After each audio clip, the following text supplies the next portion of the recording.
Hi കൂട്ടുകാരെ, എല്ലാവർക്കും Reeja learning വേൾഡിലേക്ക് സ്വാഗതം. പ്രാക്ടീസിലൂടെ പറഞ്ഞ് ഹിന്ദി സംസാരിക്കാം. നമ്മൾ പ്രാക്ടീസ് ചെയ്യുന്നത്രേ നമുക്ക് നമ്മുടെ ലാംഗ്വേജ് ഇമ്പ്രൂവ്മെൻ്റ് ആകത്തുള്ളൂ. നമുക്ക് നോക്കാം. നാം ക്യാ ഹേ, എന്താ അർത്ഥം മലയാളത്തിൽ? പേര് എന്താണ്? നാം ക്യാ ഹേ, പേര് എന്താണ്? അപ്പം ഇതിലെന്ത് പഠിച്ചു നമ്മൾ അർത്ഥം? നാം എന്നുള്ളതിൻ്റെ അർത്ഥം എന്താ പഠിച്ചേ? പേര്. ക്യാ എന്ത്, ഹേ ആണ്.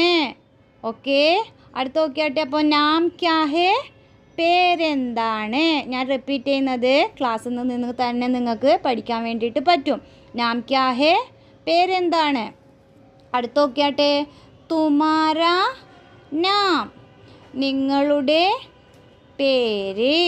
തുമാരാ നാം, നിങ്ങളുടെ പേര്. ഇതിൽ നിന്ന് അർത്ഥം? ക്യാ എന്ത്. ക്യാ എന്ത്, ഹേ ആണ്. ഹേ ആണ്. ക്ലാസ്സിൽ നിന്ന് തന്നെ പഠിക്കാൻ പറ്റുന്നുണ്ടല്ലോ അർത്ഥങ്ങൾ. അപ്പോൾ തുമാരാ നാം ക്യാ ഹേ, നിങ്ങളുടെ പേര് എന്താണ്. ഒന്നുകൂടി പറഞ്ഞു നോക്കിയേ. തുമാരാ നാം ക്യാ ഹേ, നിങ്ങളുടെ പേര് എന്താണ്. അടുത്ത് നോക്കിയാട്ടെ. ആപ്കാ നാം ക്യാ ഹേ, താങ്കളുടെ പേരെന്താണ്. ആപ്കാ അപ്പം എന്താ അർത്ഥം? താങ്കളുടെ. ആപ്കാ നാം ക്യാ ഹേ, താങ്കളുടെ പേരെന്താണ്. അപ്പം ഇതിൽ നിന്ന് എന്തൊക്കെ അർത്ഥം നമുക്ക് പഠിച്ചു എന്ന് ഒന്നുകൂടി നോക്കാം. നാം പേര്. നോക്കിയാട്ടെ. നാം എന്താ അർത്ഥം പഠിച്ചെന്ന്? പേര്.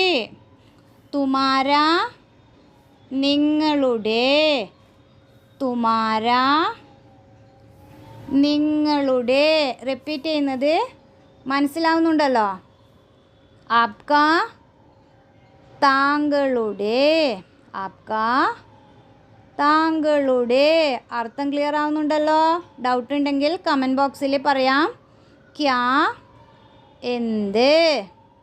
ക്യാ എന്താ അർത്ഥം? എന്ത്. ക്യാ എന്ത്. അടുത്ത നോക്കിയാട്ടെ. ഹേ ആണ്. ഹേ ആണ്. ആകുന്നുള്ള അർത്ഥമുണ്ട്. ഇന്ന് നമ്മൾ പഠിച്ച അർത്ഥം മാത്രമേ പഠിക്കുന്നുള്ളൂ. ഹേ ആണ്. വീഡിയോ ഇഷ്ടമായാൽ ലൈക്ക് ചെയ്യുക, ഷെയർ ചെയ്യുക. അതുപോലെ ഇന്നത്തെ ക്ലാസ് ഇഷ്ടമായാൽ സബ്സ്ക്രൈബ് ചെയ്യുക. Thank you.